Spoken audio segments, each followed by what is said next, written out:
हमारे साथ बागेश्वर बाबा यानी आचार्य धीरेन्द्र कृष्ण शास्त्री जी मौजूद हैं। महाराज जी बहुत बहुत स्वागत आपका। बहुत बहुत धन्यवाद। कैसे हैं आप? हम बहुत अच्छे हैं। बहुत यात्रा कर रहे हैं आप आजकल? लगातार। अभी विदेशों की यात्रा बहुत हुई बीच में। हाँ, मैंने देखा बहुत। हाँ। गोरों के बीच घूम रहे हैं आप। लेकिन अच्छा है, बहुत अच्छा है।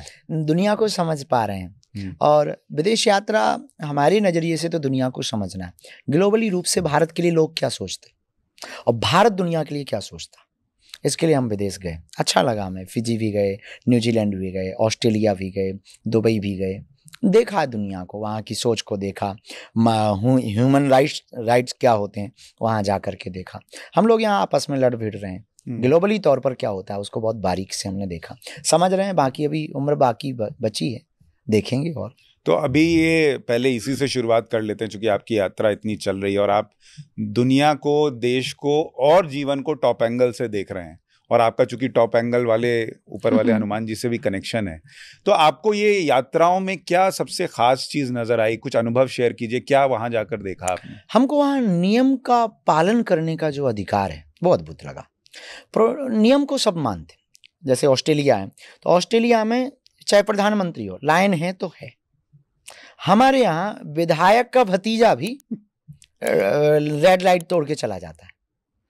वहां पर अगर कोई आपने गलत किया है, केस बनेगा तो बनेगा, उसमें फिर कोई सपोर्ट नहीं चले। हमारे यहाँ चाचा विधायक हैं हमारे। तो उनका फोन आ जाएगा, फिर चीजें बहुत नॉर्मल हो जाए। लेकिन विदेशों से ये सीखना। वहाँ सड़क पे हॉर्न भी नहीं मारते और नहीं, उसको गाली मानते हैं। हाँ, प्रकृति पूजक हैं। हमारे यहाँ भी नियम है, लेकिन हमारे यहाँ नियम होने के बावजूद भी हम लोग मानते हैं। ये सबसे बड़ी दिक्कत है। दूसरी बात, वहां व्यक्तियों के प्रति लोग सजग हैं। छोटी सी गलती नहीं भी होगी तब भी सॉरी बोलते। हमारे यहाँ गलती हो जाए तो सॉरी ना बोले। वहां एक अंग्रेज निकल रहा था, उसको लगा कि हमारे बैग में धक्का लगा, सो सॉरी। हमका वैसे लगा नहीं है पर सॉरी बोल दी तो एक्शन। तो आप गए वहां पर, आपकी ये वेशभूषा देखकर वहां उनका रिएक्शन क्या था? वो लोगों से पूछते थे अपनी भाषा में, ये क्या है? तो ये खड़ाऊ पहनना, ये कपड़े, हम तो झामा पहनते हैं बड़ा वाला, तो वो पूछते हैं। तो फिर हमने भी बताया, लोगों ने भी बताया, हमारे कल्चर, जो हमारा सनातनी कल्चर है, उसकी वेशभूषा का निर्वहन हम कर रहे हैं। वो पहने हुए खुश होते थे, जानते थे, उत्सुकता है। पश्चिमी देशों ने क्या किया, भारत के कल्चर को एक्सेप्ट किया। हम लोगों ने पश्चिमी देशों को, जैसे ऑस्ट्रेलिया में है, सुबह 5 साढ़े 5 बजे काम पे पहुंच जाते लोग। सुबह उठेंगे 5:30 6 बजे वो काम पे निकल लेंगे। 8 बजे काम स्टार्ट, 2 बजे तक काम किया। इसके बाद फिर पब, थोड़ा पीने जाएंगे, सी एरिया में जाएंगे, घूमने जाएंगे, फैमिली को टाइम देंगे, टुन्न होके रात को सो जाएंगे। वो बात अलग है। पर हमारे यहाँ भारत में दिन की शुरुआत होती है 12 बजे, 10 साढ़े 10 पे ऑफिस खुलते हैं, 11 साढ़े 11 पे काम शुरू होता है। 12 बजे काम का मान के चलो कि शुरू हो रहा है, और वो 4 बजे तक जब तक हुआ, 5 बजे वो बंद, 6 बजे फिर जाम, फिर भीड़, फिर 9 बजे वो ऑफिस से घर में पहुंचा, फिर घर वाली चिड़चिड़ा रही, बच्चों को टाइम नहीं दिया, थक के गए सो गए, फिर सुबह से वही। तो वहां हमें ये चीज जो अच्छी लगी कि वो लोग ब्रह्म मुहूर्त का सदुपयोग करते। और क्या क्या बदल दिए हैं? बस इतने ही अभी लेकिन मैंने सुना है आप पूरा देश बदलने का एक मुहिम उठाए हुए हैं। हाँ। आपने एक पदयात्रा शुरू की है, और वो पदयात्रा उस दिशा में बढ़ रही है जिस दिशा में इस देश को बहुत सारी बड़ी बड़ी पार्टियां चाहती हैं कि न जाए। देश में जातिगत जनगणना की पॉलिटिक्स हो रही है, जाति की बात हो रही है। आप कह रहे हैं हिंदू जाति खत्म करे, हिंदू जाति को भूल जाए और सिर्फ एक आइडेंटिटी हो हिंदू, जिसके लिए आप एक पदयात्रा निकाल रहे हैं। हमारा उद्देश्य है हिंदू, हिंदुत्व और हिंदुस्तान। हम हिंदुस्तानी हैं। I proud of you. हमको गर्व होना चाहिए, पहली बात। दूसरी बात, इस देश के लिए सबसे बड़ा जहर है जात पात। मंदिरों के बाहर लोगों ने बोर्ड टांगे हैं कि जूता चप्पल बाहर छोड़ करके आए। हमारा सोचना थोड़ा अलग है कि कृपा करके मंदिरों के बाहर जूता चप्पल छोड़ने के साथ साथ अपनी जात पात को भी बाहर रख करके आए। क्या बात है। तो ईश्वर आपको जल्दी मिल सकता है। इस देश की प्रगति में अगर कुछ बाधा है हमारे पास जो चेतना है या जो देखने की एक दृष्टि है, कृपा है, शक्ति कह लीजिए, मिरेकल कह लीजिए, गुरु कृपा कह लीजिए, हनुमान जी की कृपा कह लीजिए, या हमारा विवेक कह लीजिए, जो भी, आने वाले समय में भारत गृह युद्ध की तरफ है, और वो होगा जात पात से।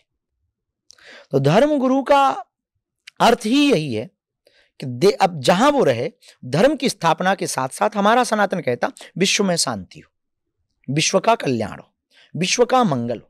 अब विश्व का मंगल तब होगा जब खुद का मंगल होगा। तुम्हारे ही देश में अमंगल हो, तुम्हारे ही देश में अशांति भरी पड़ी, और तुम विश्व की क्या खाक शांति लाओगी। तो हमने ये जान लिया कि चार्टर्ड हवाई जहाज और रेलवे से चलने से, सनातन धर्म हिंदू हिंदू कहने से नहीं बचना है। इसके लिए हम सड़कों पर निकलेंगे, पिछड़े और बिछड़े लोगों को गले लगाएंगे और इस देश को गृह युद्ध से बचाएंगे। गृह युद्ध क्या है? ये अंगड़े ये पिछड़े, बैकवर्ड और फॉरवर्ड की लड़ाई है। इस देश के लिए ये दीमक है। और विदेशों से आने वाला भारत में आदमी हिंदुस्तानी से मिलता ही नहीं। यहां मिलता ब्राह्मण से, क्षत्रिय से, वैश्यों से, या सेवकों से, या राजपूतों से, बल्कि उसे आकर के मिलना चाहिए हिंदुस्तानियों से। ये हो सकता है कि आप कह रहे हैं आप हिंदुस्तान का जो पर्चा निकाल रहे हैं एक तरीके से, उसमें आपको गृह युद्ध होता दिख रहा है, या गृह युद्ध जैसे हालत बनेंगे अगर जाति की इस लड़ाई को नहीं रोका गया तो लेकिन क्या हिंदू जागेगा? मतलब ये तो सालों से कुछ लोगों ने, सबने तो नहीं, कुछ लोगों ने प्रयास किया, लेकिन हिंदू जागने को तैयार नहीं है, जाति छोड़ने को तैयार नहीं है। बागेश्वर बाबा कहेंगे वो जाति छोड़ देगा। हमें भरोसा अपने हनुमान जी पर है, भारत के जगे हुए लोगों पर है। तालाब में आप हीरा फेंको या पत्थर, तरंग दोनों से उठती है। तरंग तो उठती है, ये तो तय है। हमने विचार किया कि हम पत्थर फेंकेंगे तबीयत से, और वो पत्थर होगा प्रेम का, एकता का, जात पात मिटाव का। तो निश्चित है वाइब्रेशन की तरंग उठेगी तो जितना भी लोगों को स्पंदन करेगी, उतने में हमारा मकसद पूरा हो जाएगा। हम जाएंगे तो कोई और बागेश्वर बाबा आएगा। हमारा उद्देश्य अलग है। हमें इस देश में घर घर बागेश्वर बाबा बनाना है। हमारे जीने का तरीका ऐसा है, क्योंकि एक अकेले हम देश को नहीं सुधार सकते। घर घर जब लोग जगेंगे तभी देश को सुधार पाएगा। अभी जब आपने थोड़ी बहुत यात्रा शुरू की है, आप लोगों से मिल रहे हैं, क्या रिस्पॉन्स है? लोग आपसे पूछ रहे हैं कि क्यों जाति छोड़ें, या वो जो देखिए कहते हैं ना कि हमारे देश में जाति वो है जो जाति नहीं है, तो वो महसूस हो रहा है आपको कि इतनी आसानी से ये होगा नहीं? कठिनाइयां बहुत हैं, चैलेंज बहुत है, फिर लेकिन काम किस बात का? सेवा है, करनी है। राष्ट्र के लिए कुछ कर गुजरने का अगर भाव है तो वो करके मानेंगे। दूसरी बात, हमें सबका सपोर्ट मिल रहा है। सिंधी समाज भी आया हमारी बैठक में, सिख समाज के लोग भी आए उस सनातनी हिंदू एकता यात्रा के लिए कि आप बहुत अच्छा कर रहे हैं, हम साथ हैं आपके। अन्य लोग भी आए हमारे पास, उनके संदेशे भी आए। दुबई से भी लोगों को पता लगा तो वो भी आ रहे हैं। नेपाल के हिंदुओं को पता लगा तो वो भी आ रहे हैं। 21 नवंबर से 30 नवंबर तक हम पैदल चलेंगे, लोगों को समझाएंगे, जगाएंगे, गांव-गांव जाएंगे। लगभग 20 से 22 हजार हनुमान जी की साधना लिए हुए बागेश्वर धाम के साधक, वो रेडी है, और वो हर समाज के हैं, हर जाति के हैं। तो हमें लगा कि ये ठीक है, और जब हम सड़क पर निकलेंगे तो क्रांति तो होगी, रुक के होगी पर होगी। और आप क्या बोलेंगे लोगों को? जात पात और भेदभाव को जड़ से हमें मिटाना है, हमें भारत भव्य बनाना है। और उसमें जो लोग जाति के हिसाब से चल रहे हैं उनको क्या बदलना होगा? कुछ भी नहीं। आपका पहला परिचय मैं हिंदुस्तानी, पहला परिचय मैं हिंदुस्तानी। पहले आप ये तो शुरुआत करो, फर्स्ट स्टेप। कोई भी चीज एकदम से होती नहीं। जैसे बालों के इलाज के लिए डॉक्टर क्या करता है? सबसे पहले रोकथाम करता है, फिर उनको जड़ों को मजबूत करता है, फिर घने करता है। ऐसे ही हमें पहले रोकथाम करनी। सबसे पहले आपके दिमाग में ये भर जाना चाहिए, हिंदुस्तान में रहने वाले। अब कुछ लोगों को वंदे मातरम बोलने से दिक्कत है, राष्ट्रगान से दिक्कत है, भारत माता की जय बोलने से दिक्कत है। क्या करेंगे आप? तो उसके लिए हमें सबसे पहले हिंदुस्तान के प्रति प्रेम भरना पड़ेगा। बहुत लोगों का एक डर ये भी है, उनको लगता है कि अगर हमने जाति छोड़ दी तो आरक्षण का जो फायदा मिल रहा है वो भी हमसे छिन जाएगा। नहीं, ना हम आरक्षण के खिलाफ, ना हम किसी जातियों के खिलाफ। हम राष्ट्र के प्रति गंदी मानसिकता रखकर और जात के नाम पर अनियमितता करके राष्ट्र को पीछे और जात को आगे करने के खिलाफ। तो यानी आचार्य धीरेन्द्र कृष्ण शास्त्री को नाम में से शास्त्री नहीं हटाना है, बिल्कुल ना अपनी जाति छोड़नी है, सारी जातियों को बस बराबर मानना शुरू कर देना, समानता। आप हिंदू हैं, हिंदुस्तान हमारा है, सनातनी है, ये राष्ट्र हमारा है। इतना बार आप प्रारंभ कर दीजिए अपने नाम के आगे, अपना परिचय आपका पहला परिचय हो।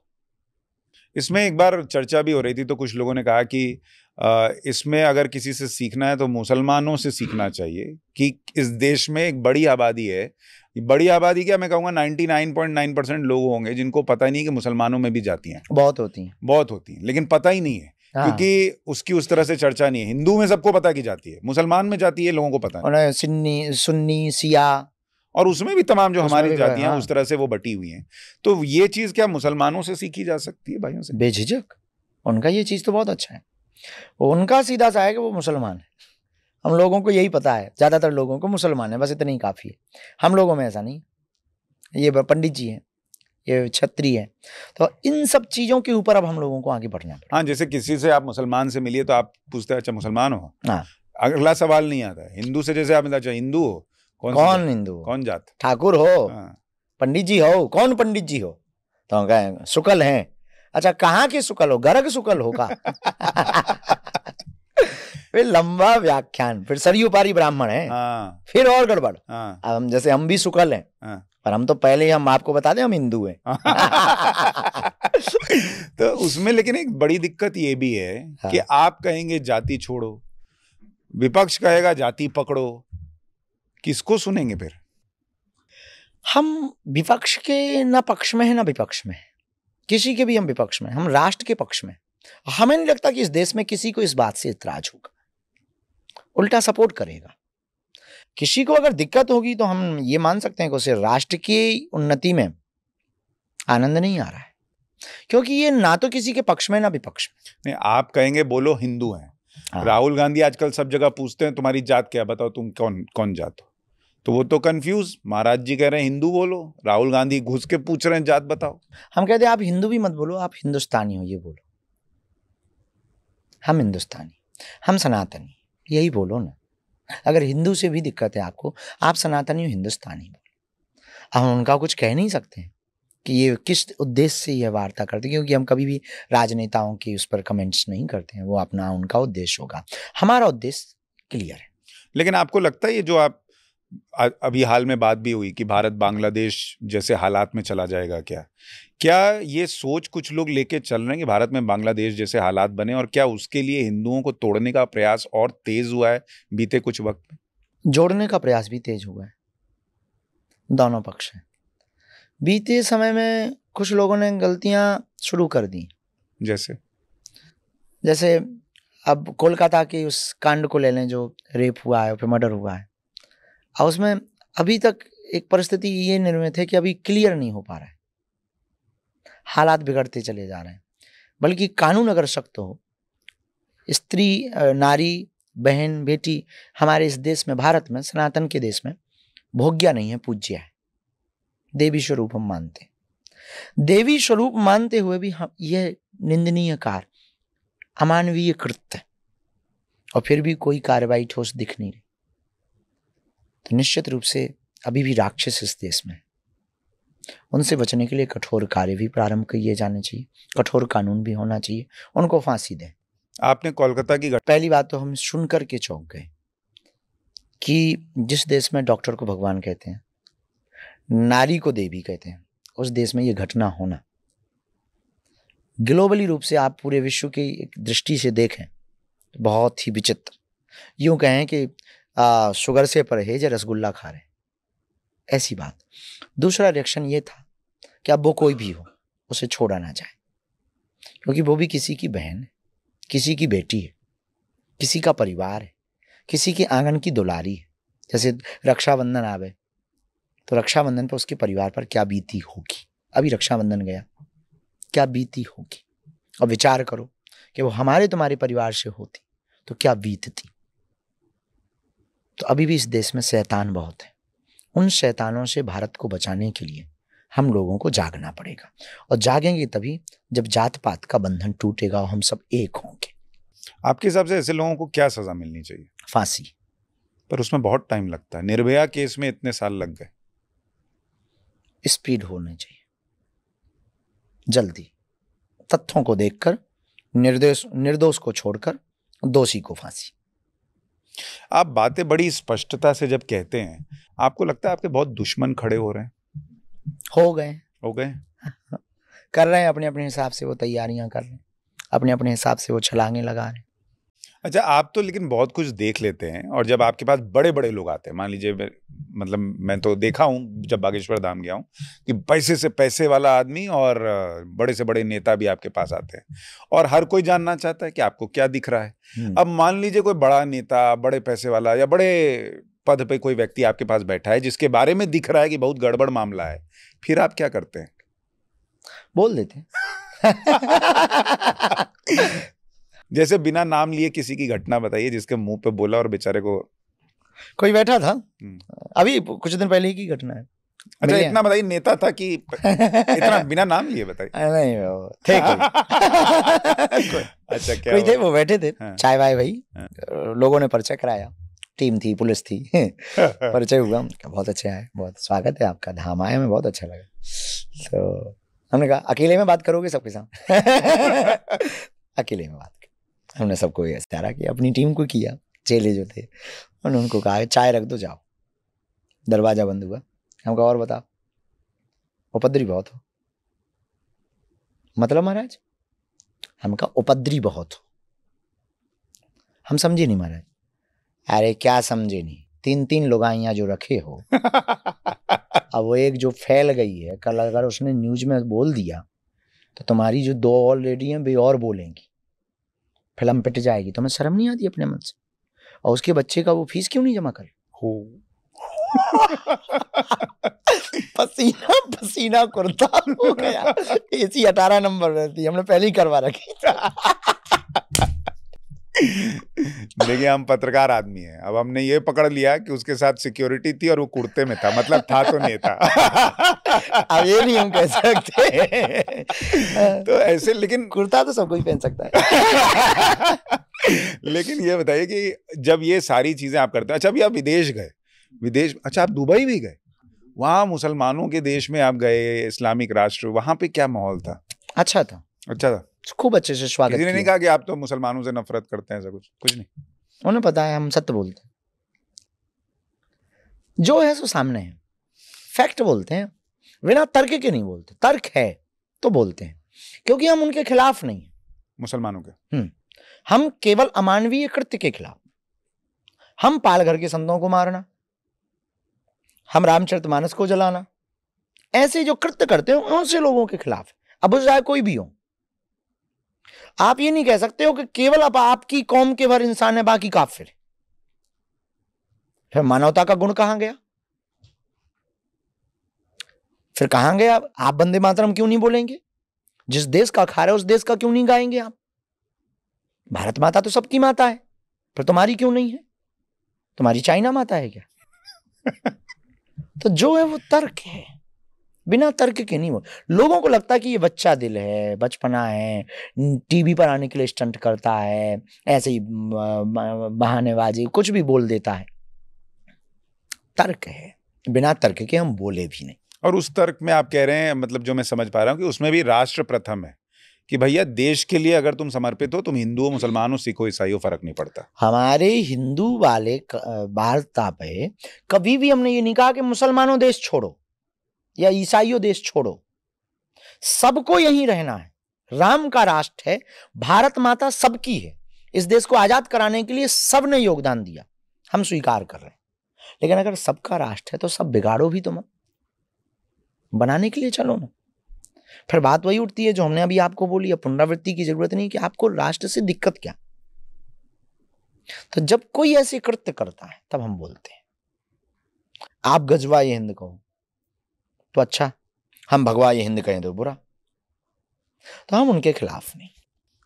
और किसी को होना भी नहीं चाहिए, आप कह रहे हैं? होना में हमारे हिसाब से आपके हिंदू राष्ट्र में सब है, सब है, स्वीकार। हिंदू का मतलब ही यही है, जीवन जीने की कला की व्याख्या हिंदू है। हिंदुत्व का मतलब यही, सबको स्वीकार। हम तो सबको स्वीकार करते। वहां उन लोगों ने बुलाया, हम गए। शेख साहब ने बुलाया, हम गए।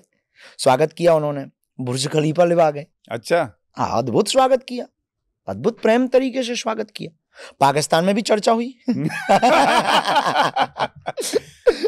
तो बुर्ज खलीफा कैसा लगा? ऊंचाई थी, वो तो हवाई जहाज से देख ली। अच्छा लगा, लेकिन प्रयोग अच्छा था। वहां के लोग बहुत अद्भुत है इस मामले में। पूरे विश्व को बुलाना कैसे है, इसकी तरकीब को अगर देखना है तो आप वही से देखो। पूरी दुनिया का बिजनेस का हब बना दिया उन्होंने। अच्छा, उसमें एक चीज और है, जैसे वहां अगर आप देखेंगे तो वहां कई ऐसी चीजें जहां जो हमारे यहाँ का मुसलमान विरोध करता है वो वहां पे नहीं करता है।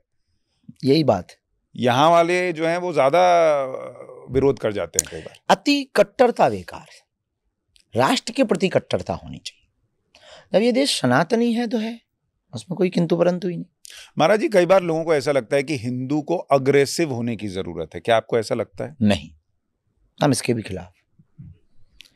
हिंदू को जागने की जरूरत है, हिंदू को आत्मरक्षा करने के लिए तैयारी रखने की जरूरत है, हिंदू को शिक्षा की जरूरत है, हिंदू को एकता की जरूरत है, हिंदू को हिंसा या अग्रेसिव इसकी जरूरत नहीं। हिंदू का होना ही अहिंसक है। हिंदू मतलब शांत, हिंदू मतलब विवाद पर भरोसा नहीं, संवाद पर भरोसा करे। हिंदू का मतलब तोड़ना नहीं, जोड़ने की बात करे। हिंदू का मतलब स्वस्वार्थ नहीं, राष्ट्र का परमार्थ देखे। हिंदू का मतलब केवल अपने भाव नहीं, जगत की भावना को देखे। हिंदू का मतलब सबका सम्मान करे।